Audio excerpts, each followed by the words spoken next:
Shalom sahabat pesan kebenaran, semoga hari ini Anda dalam keadaan sehat sejahtera dalam kasih Tuhan kita Yesus Kristus. Saya berharap iman Anda tetap kokoh dan terus bertumbuh dalam pengenalan akan Tuhan kita Yesus. Saudara, dalam video ini saya akan sampaikan secara singkat bagaimana kualitas iman Nuh dalam merespon perintah Allah ketika disuruh membuat batra. Dia sosok yang luar biasa pada zaman itu. Dia lahir dari keturunan Zet anak Adam, bukan dari keturunan Kain anak Adam yang membunuh Habel. Lalu Zet memperanakan keturunannya sampai dengan Lamek anak Metusala, dan Lamek memperanakan Nuh. Lamek sangat berbahagia memperanakan Nuh sebab katanya anak ini akan memberikan kita penghiburan dalam pekerjaan kita yang penuh susah payah di tanah yang dikutuk oleh Tuhan. Saudara, itulah arti nama Nuh. Dalam catatan Alkitab, Nuh bergaul karib dengan Allah Sang Pencipta. Dia tetap setia dan taat di antara manusia yang semakin jahat pada zaman itu. Bumi sebelumnya diciptakan baik menurut Allah dan menjadi rusak akibat ulah manusia.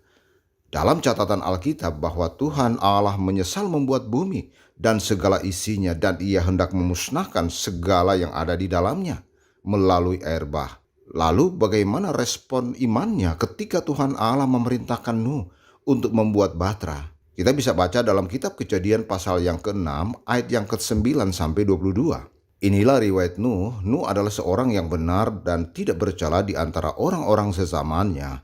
Dan Nuh itu hidup bergaul dengan Allah. Nuh memperanakan 3 orang anak laki-laki, Sem, Ham, dan Yafet. Adapun bumi itu telah rusak di hadapan Allah dan penuh dengan kekerasan. Allah menilik bumi itu, dan sungguhlah rusak benar sebab manusia menjalankan hidup yang rusak di bumi.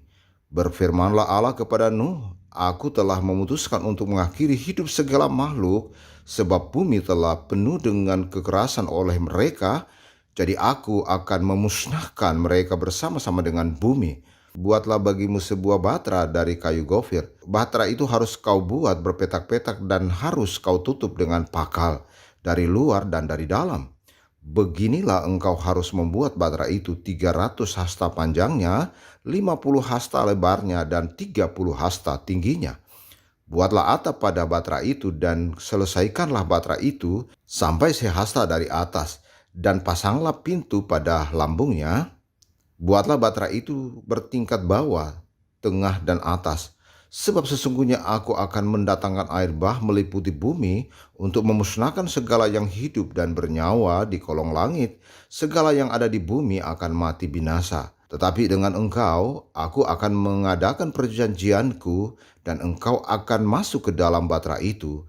Engkau bersama-sama dengan anak-anakmu dan istrimu, dan istri anak-anakmu. Dan dari segala yang hidup, dari segala makhluk, dari semuanya haruslah engkau bawa satu pasang ke dalam batra itu, supaya dipelihara hidupnya bersama-sama dengan engkau. Jantan dan betina harus kau bawa, dari segala jenis burung dan dari segala jenis hewan, dari segala jenis binatang melata di muka bumi. Dari semua itu harus datang satu pasang kepadamu, supaya terpelihara hidupnya. Dan engkau bawalah bagimu segala apa yang dapat dimakan. Kumpulkanlah itu padamu untuk menjadi makananmu bagimu dan bagi mereka. Lalu Nuh melakukan semuanya itu tepat seperti yang diperintahkan Allah kepadanya. Demikianlah dilakukannya. Saudara, sungguh luar biasa iman Nuh. Dia taat terhadap perintah Tuhan Allah. Ketika Tuhan Allah berfirman kepadanya untuk membuat sebuah kapal atau batra yang sangat luar biasa besarnya pada zaman itu, ya, sesuai dengan catatan Alkitab.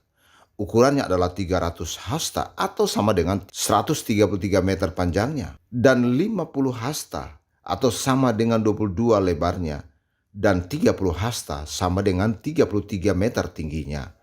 Wow, ini sebuah kapal yang sangat besar ukurannya pada zaman itu.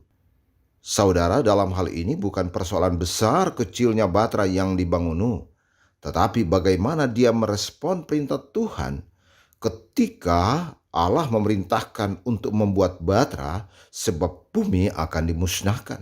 Saudara, bukankah menjadi sesuatu yang irasional menurut pandangan manusia pada zaman itu, ketika pada waktu itu tidak ada hujan? Lalu Allah menyuruh membuat dia batra agar keluarganya dan binatang-binatang bisa tinggal di dalamnya ketika ada air bah. Saudara, pada zaman itu tentunya hal ini akan menjadi sesuatu yang irasional. Orang yang tidak masuk akal tentunya akan menjadi bahan olok-olokan bagi manusia saat itu. Tetapi Nuh tetap teguh dengan imannya. Saudara, perhatikan bahwa Nuh merespon perintah Tuhan tanpa harus bertanya, seolah-olah ada keraguan dalam dirinya. Dia merespon dengan penuh iman kepada Tuhan Allah. Saudaraku, perhatikan juga Rasul Paulus mencatat tentang kualitas iman Nuh yang harus kita taati, teladani, sebagai orang-orang percaya kepada Tuhan kita Yesus Kristus. Ya, kita bisa baca dalam kitab Ibrani pasal yang ke-11 ayat 7. Karena iman, maka Nuh dengan petunjuk Allah tentang sesuatu yang belum kelihatan, dengan taat mempersiapkan batra untuk menyelamatkan keluarganya. Dan karena iman itu, ia menghukum dunia, dan ia ditentukan untuk menerima kebenaran sesuai dengan imannya. Saudara, perhatikan kualitas iman Nuh sungguh luar biasa kepada Tuhan Allah. Dia mempercayai segala sesuatu bahwa tentunya akan ada air bah walaupun pada waktu itu tidak ada tanda-tanda hujan. Bagaimana iman Nuh itu akan menjadi iman kita juga. Kualitas imannya juga menjadi kualitas iman kita. Dan ketika kita merespon perintah Tuhan Yesus yang kita imani dalam Injil, itu akan menjadi sesuatu hal yang sangat luar biasa. Iman yang disertai dengan perbuatan, kualitas iman yang disertai dengan perbuatan. Seperti Nuh, mempercayai perintah Allah dan membuat batra. Dan juga itu menjadi teladan bagi kita. Saudara, dan akhirnya percaya Injilnya, maka Anda diselamatkan. Demikian pesan kebenaran, Tuhan Yesus memberkati. Amin.